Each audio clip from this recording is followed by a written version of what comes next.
आप तक पहुंचा रहे तारीखों का ऐलान आज होगा। दोपहर 12 बजे चुनाव की तारीखों की घोषणा होगी।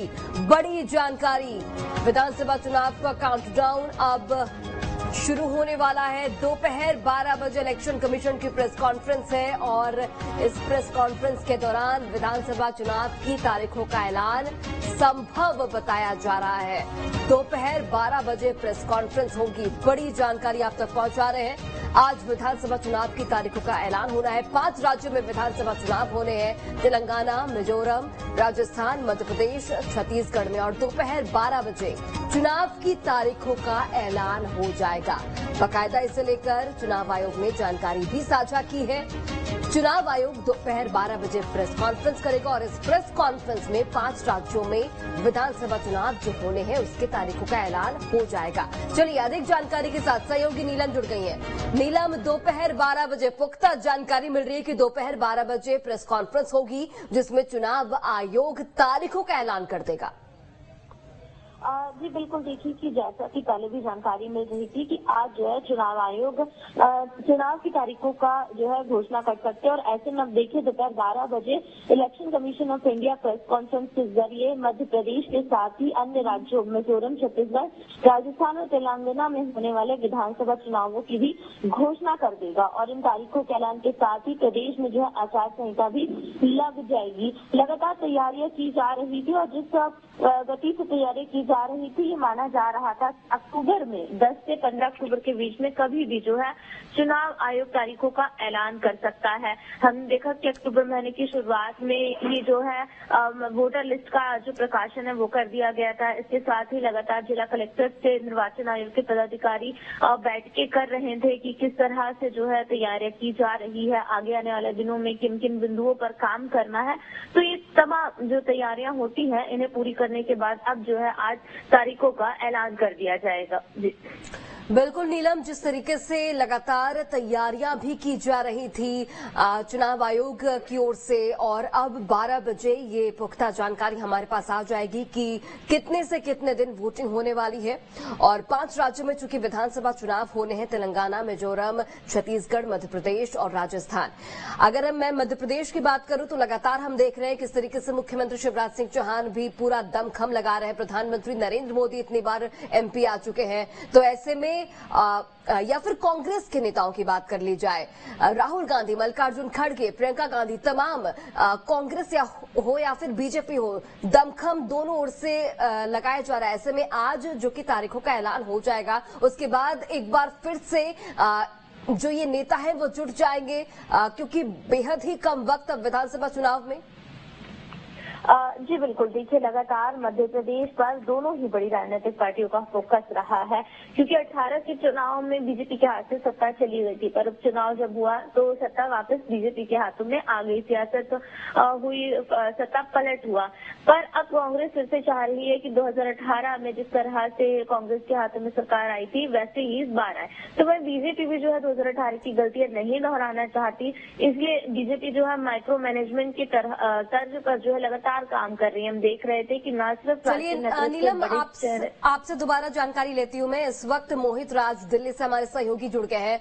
मोहित, 12 बजे प्रेस कॉन्फ्रेंस होनी है इलेक्शन कमीशन की, और ये प्रेस कॉन्फ्रेंस इसलिए बेहद महत्वपूर्ण क्योंकि चुनाव की तारीखों का ऐलान, जो 5 राज्यों में विधानसभा चुनाव होने हैं उनकी तारीखों का ऐलान हो जाएगा।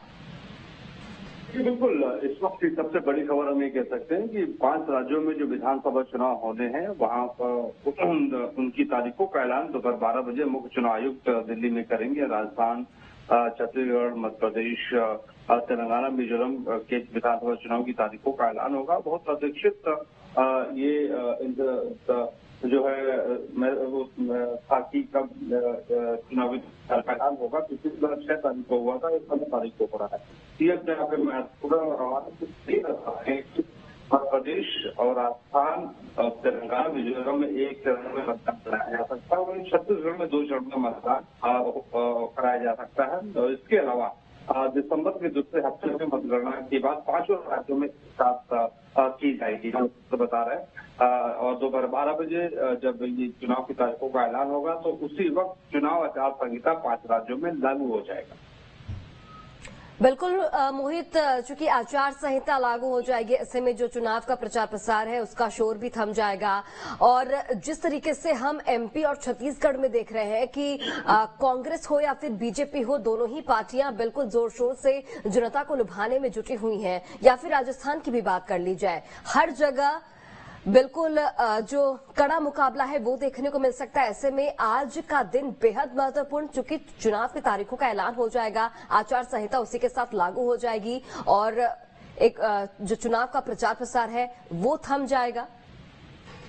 नहीं, देखिए, जो रैलियों का दौर है, जो चुनाव प्रचार का दौर है, वो जो है वो आज से हम कह सकते हैं कि और तेज हो जाएगा। और इससे तेज हो जाएगा क्योंकि विधानसभा चुनाव की तारीखों के ऐलान के बाद जो है सभी सियासी जो दल है वो अपनी पूरी ताकत झोंकेंगे, पूरी ताकत अपनी लगाएंगे। पहली बात। दूसरी बात, अब जितने भी प्रचार प्रसार होंगे उन चुनाव प्रचार पर निगरानी चुनाव आयोग की होगी, क्योंकि चुनाव आचार संहिता लागू हो जाएगी और चुनाव आयोग के ही निगरानी में अब सियासी दलों को चुनाव प्रचार अपना करना होगा, इसलिए महत्वपूर्ण हो जाता है। और देखिए, चुनाव आयोग के भी सामने बड़ी चुनौती ये होगी कि शांतिपूर्ण ढंग से किस तरीके से मध्य प्रदेश और छत्तीसगढ़ के भीतर कराया जाए। और छत्तीसगढ़ में खासतौर पर चुनौती होगी कि नक्सल प्रभावित जो इलाके हैं वो वहां पर चुनाव किस तरीके से करवाए जाए। हालांकि वहाँ की सरकार, भूपेश बघेल की सरकार लगातार ये कहती रही है कि नक्सलवाद वाले इलाके में हमने विकास का काम किया है, डेवलपमेंट का काम किया है।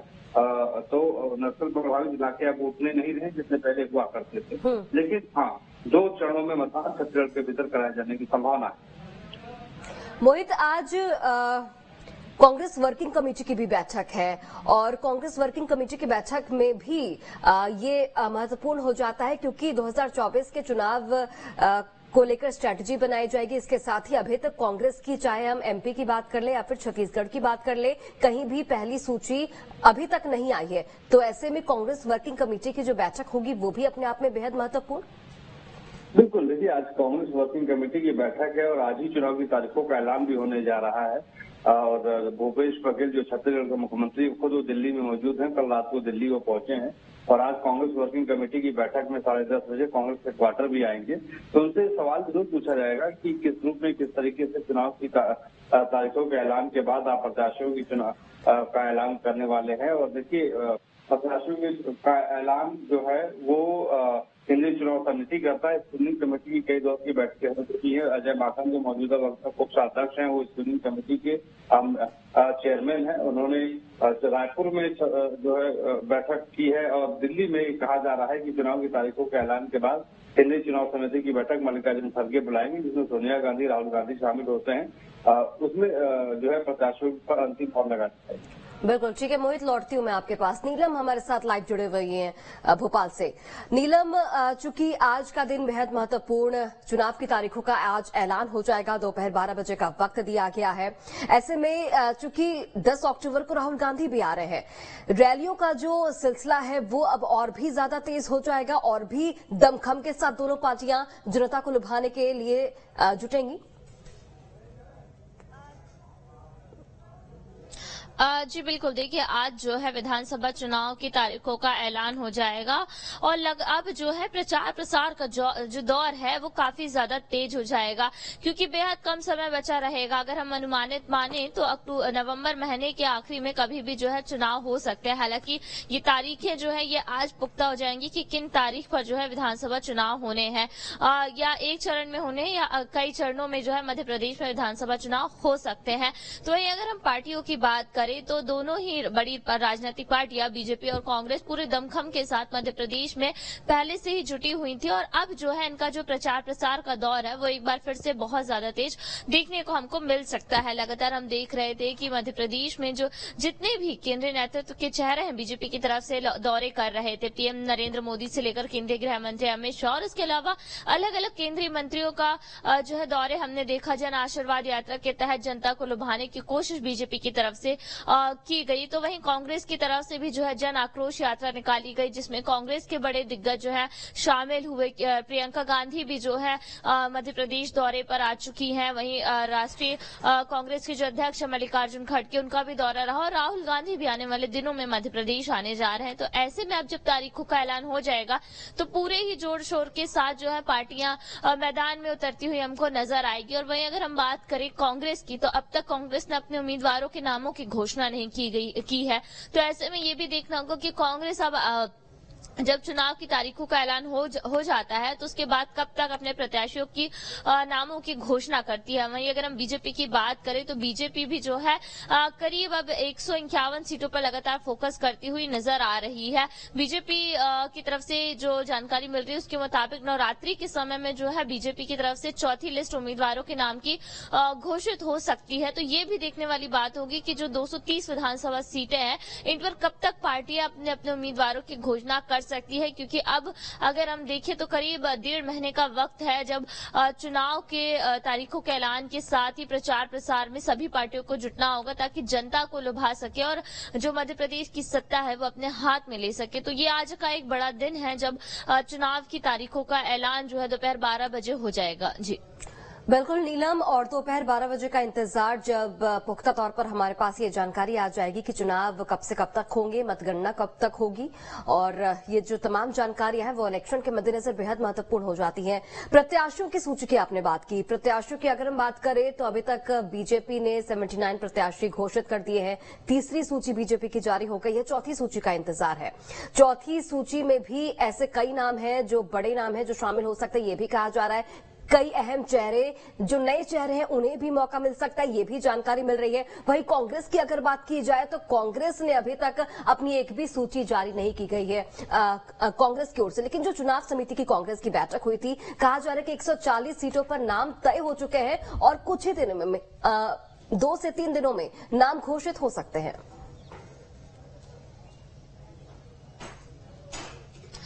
जी बिल्कुल, देखिए कांग्रेस ने पहले रणनीति अपनाई थी कि जल्द से जल्द प्रत्याशियों के नामों की घोषणा कर दी जाएगी, पर इसमें जो है बीजेपी आगे निकल गई और बीजेपी ने अब तक जो है 79 नामों की जो है घोषणा कर दी है। तो वहीं अगर हम बात करते हैं कांग्रेस की, तो कांग्रेस ने अब तक जो है एक भी नाम की घोषणा नहीं की है। हालांकि लगातार जो बैठकें हुई हैं, फिर चाहे हम बात करें कांग्रेस वर्किंग कमेटी की या फिर चुनाव समिति की, तो उसमें लगातार यही कहा जा रहा था कि जो नाम है वो लगभग तय कर लिए गए हैं। इनमें जो कांग्रेस की 66 हारी हुई सीटें हैं उन पर भी प्रत्याशियों के नाम की घोषणा शुरुआत में की जाएगी और उसके अलावा जो बाकी की सीट है जहां पर सिंगल नाम लगभग तय है, तो ऐसे मिलाकर के करीब 100 से लेकर 120 सीटें हैं जहां पर पहली सूची में कांग्रेस अपने प्रत्याशियों के नामों की घोषणा कर सकती है।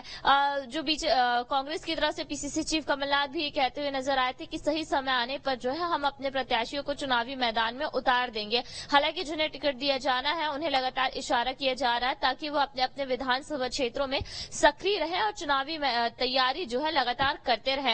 हालांकि अब तक किसी भी नाम की जो है घोषणा नहीं हुई है, तो ये जरूर देखने वाली बात होगी कि अब जब चुनावी तारीखों का ऐलान हो जाएगा तो कांग्रेस जो है अब कब तक अपने प्रत्याशियों के नाम की घोषणा कर देगी, क्योंकि नामों की घोषणा के साथ ही नामांकन की तारीख है, उसके अलावा नामांकन को रद्द करने से लेकर जो पूरी प्रक्रिया होती है चुनावी, उन तारीखों का भी आज ऐलान हो जाएगा। तो ऐसे में अब देखा जाए तो कांग्रेस के पास कम समय बचा है कि वो अपने प्रत्याशियों की सूची जारी कर दे। तो हो सकता है कि जिस तरह से बीजेपी नवरात्रि में चौथी सूची लाने की योजना बना रही है, तो कांग्रेस भी लगभग इसी समय अपनी जो है पहली लिस्ट को जारी कर दे। जी बिल्कुल नीलम, और बीजेपी की दूसरी लिस्ट जारी हुई थी उसमें हमने देखा किस तरीके से बीजेपी ने सबको चौंकाया, सांसदों को मौका दिया गया, केंद्रीय मंत्रियों को मौका दिया गया। ऐसे में जिन जिन जगहों पर सांसदों को मौका दिया गया है, केंद्रीय मंत्रियों को मौका दिया गया है, जैसे कैलाश विजयवर्गीय की बात कर लेते हैं, इंदौर 1 से वो बीजेपी के प्रत्याशी हैं, उनकी जगह पर कोई मजबूत चेहरा उतारना होगा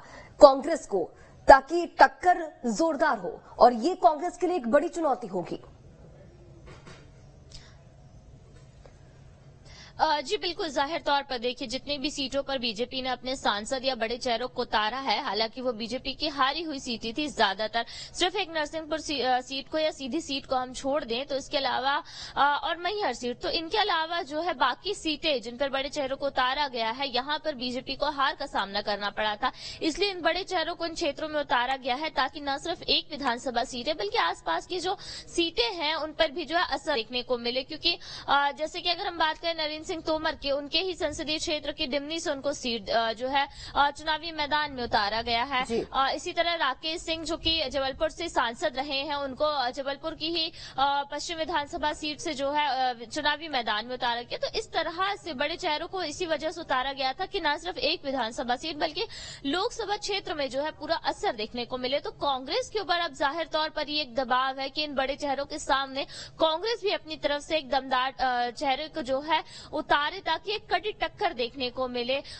जीत हार का जो मार्जिन है, जाहिर तौर पर जब ये बड़े चेहरे उतरे हैं तो जीत हार का जो अंतर है वो देखने को मिलेगा, कड़ी टक्कर देखने को मिलेगी। तो कांग्रेस के ऊपर एक ये जरूर दबाव रहेगा कि जिन बड़े चेहरों को बीजेपी ने चुनावी मैदान में उतारा है उनके सामने कांग्रेस भी अपने जो है दमदार प्रत्याशी उतारे। भले ही वो सीटें कांग्रेस के पास पहले से ही है, पर अब जो है मेहनत की अगर हम बात करें तो वो जरूर कांग्रेस को डबल करनी पड़ेगी ताकि कड़ी टक्कर जो है कांग्रेस के प्रत्याशी बीजेपी के इन बड़े चेहरों को या बीजेपी के दिग्गजों को दे सके। जी।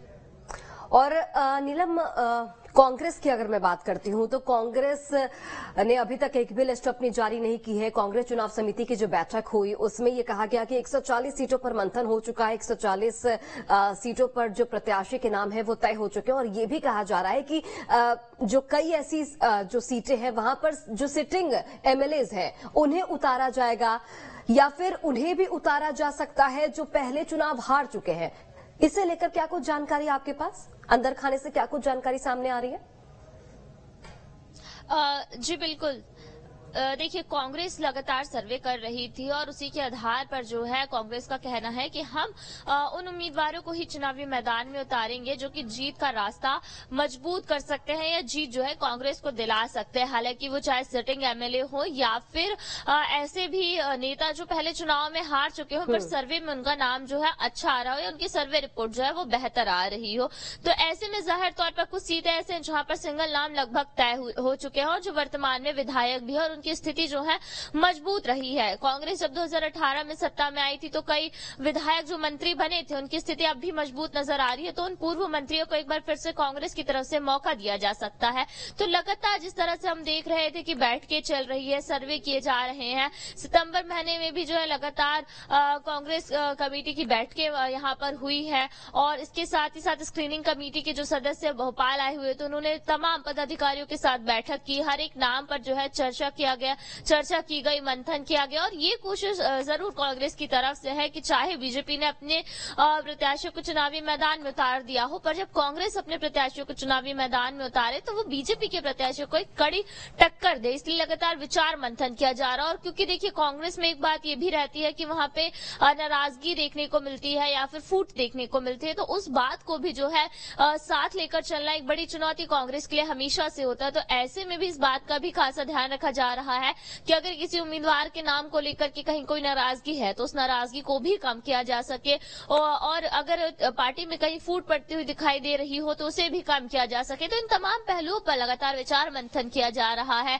क्षेत्रवार टिकट देने की भी जब बात आई थी तो ये देखा गया था कि जो वरिष्ठ नेता है, चाहे हम बात करें अजय सिंह की या अरुण यादव की या नेता प्रतिपक्ष गोविंद सिंह, तो ये चाह रहे थे कि क्षेत्रवार जो है टिकट बंटवारा किया जाए। पर इस बात को भी जो है पीसीसी चीफ कमलनाथ और पूर्व मुख्यमंत्री दिग्विजय सिंह ने दबा दिया या मना कर दिया कि जिन नेताओं का नाम सर्वे में सही आया है उन्हें ही टिकट दिया जाएगा। इस बार किसी भी तरह की जो है फूट नजर ना आए, नाराजगी ना हो। तो इन तमाम पहलुओं पर लगातार विचार मंथन किया गया और अब ये जरूर देखना होगा कि जैसा कि हमने देखा था जब दिल्ली में बैठक हुई थी तो कमलनाथ ने कहा था कि जल्द से जल्द जो है हम अपने प्रत्याशियों को चुनावी मैदान में उतार देंगे। तो आज जब चुनावी तारीखों का ऐलान हो जाएगा तो कब तक कांग्रेस भी अपने उम्मीदवारों को जो है चुनावी मैदान में उतारती है। जी बिल्कुल। और नीलम, चाहे हम कांग्रेस की बात कर ले या फिर हम बीजेपी की बात कर ले, दोनों ही पार्टियां चाहे क्षेत्रीय समीकरण हो, राजनीतिक समीकरण हो, पारिवारिक समीकरण हो, सभी चीजों को साधते हुए अपने अपने प्रत्याशी चुनावी मैदान में उतार रहे हैं।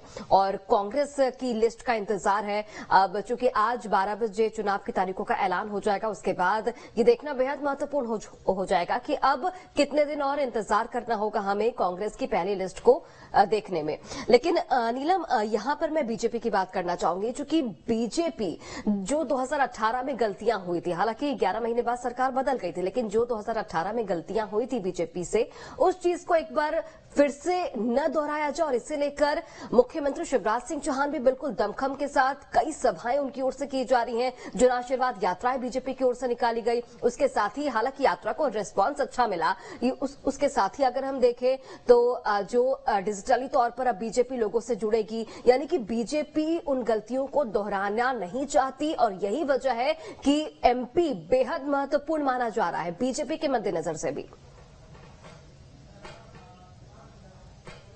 जी बिल्कुल। देखिए, 2018 में बीजेपी को जो है हार का सामना करना पड़ा था और इसी बात से सबक लेते हुए बीजेपी नहीं चाहती कि 2023 के विधानसभा चुनाव में उनसे किसी तरह की कोई गलती हो या फिर कोई कमी हो। 2018 में ये देखने को मिला था कि कुछ टिकट बंटवारे को लेकर के जो है नाराजगी थी, या फिर कुछ ऐसी सीटों पर टिकट दे दिए गए थे जहां पर बीजेपी को भी पता था कि हार का सामना करना पड़ सकता है। इसीलिए इस बार जब टिकट बंटवारे की बात हुई तो केंद्रीय नेतृत्व के हाथों में ही सारी कुछ जो है बातें सौंप दी गई थी। लगातार हमने देखा कि मध्य प्रदेश में जो है चुनाव प्रभारी बनाया गया केंद्र की तरफ से। मध्य प्रदेश के चुनाव प्रभारी जो केंद्रीय मंत्री हैं भूपेंद्र यादव, सह प्रभारी अश्विनी वैष्णव, उन्होंने लगातार दौरे किए, सर्वे रिपोर्ट तैयार की और पूरा चुनावी कमान हम देखें तो बीजेपी के चाणक्य राजनीति, वर्तमान में राजनीति के चाणक्य कहे जाने वाले केंद्रीय गृह मंत्री अमित शाह, उनके हाथों में रही। उनके लगातार दौरे हुए, वो भोपाल आए, उन्होंने बैठकें की, कार्यकर्ताओं को संबोधित किया। इसके साथ ही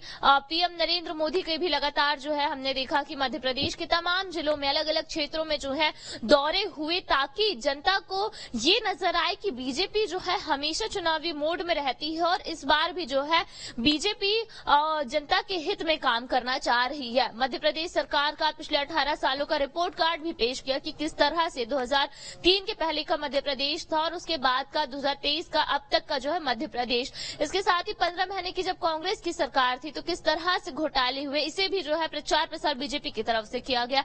तो जो तमाम गलती 18 के चुनाव में हुई थी उसे किसी भी तरह से दोहराया ना जा सके, इसका कई तरह पे जो है ध्यान रखा गया और पूरा चुनावी कमान केंद्र के हाथ में दिया गया। साथ ही इस बार ये भी देखने को मिला कि देखिए, बीजेपी में कभी ऐसा नहीं होता था कि चुनाव की तारीखों के पहले जो है प्रत्याशियों की घोषणा कर दी जाए, पर इस बार बीजेपी ने नई रणनीति अपनाई और ये पहली बार ही शायद ऐसा हुआ कि जब चुनावी तारीखों का ऐलान नहीं हुआ पर बीजेपी ने उन सीटों पर अपने प्रत्याशियों की घोषणा कर दी जहां पर बीजेपी को हार का